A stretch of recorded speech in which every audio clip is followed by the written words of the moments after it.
poursuivons toujours sur le thème « Travaillez à votre salut ».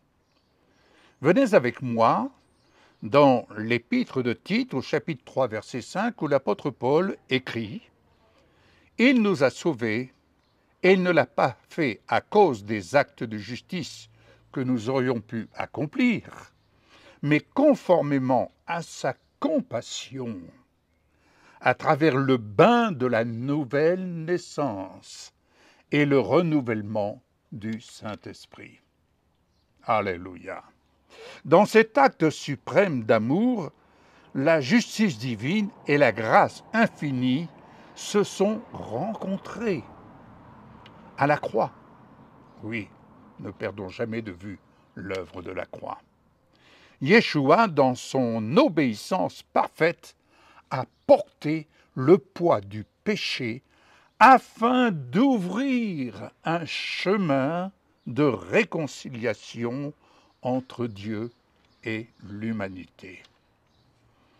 Ce cri « tout est accompli » qu'a pu exprimer Yeshua sur la croix n'était pas seulement une déclaration de victoire, mais une invitation universelle à entrer dans une nouvelle alliance scellée par son sang versé à la croix.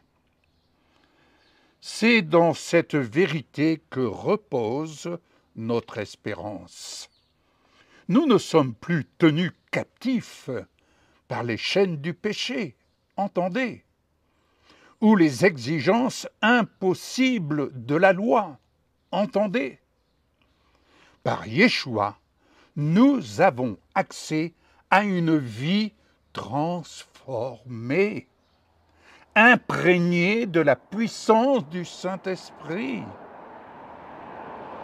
Ce don unique de Dieu, don de son amour à notre égard, nous appelle à vivre dans une gratitude profonde.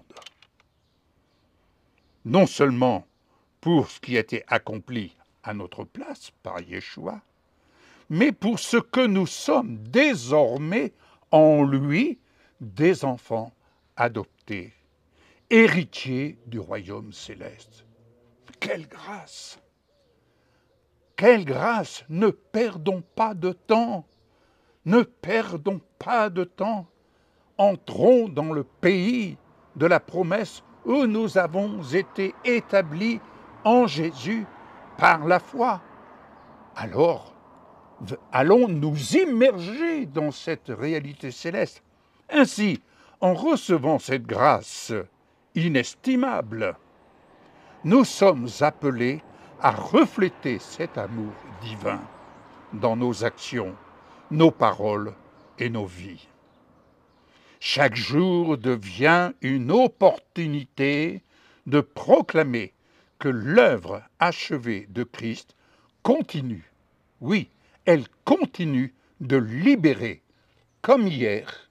Elle continue aujourd'hui, elle continuera demain de libérer, de guérir et de restaurer. Nous ne sommes pas laissés seuls dans ce cheminement. Et quel cheminement! Un cheminement de foi, un cheminement de victoire, un cheminement d'épreuves, de défis, certes, mais c'est un cheminement qui est fait de montagnes et de révélations, mais accompagné par les présences constantes et bienveillantes de l'Esprit Saint qui nous guide et nous fortifie pendant la marche. Ensemble, bien-aimés, nous marchons dans la lumière de cette vérité éternelle, témoins vivante de l'amour inépuisable de Dieu. Car en effet, tout est accompli et tout concourt au bien de ceux qui se confient en lui. Amen.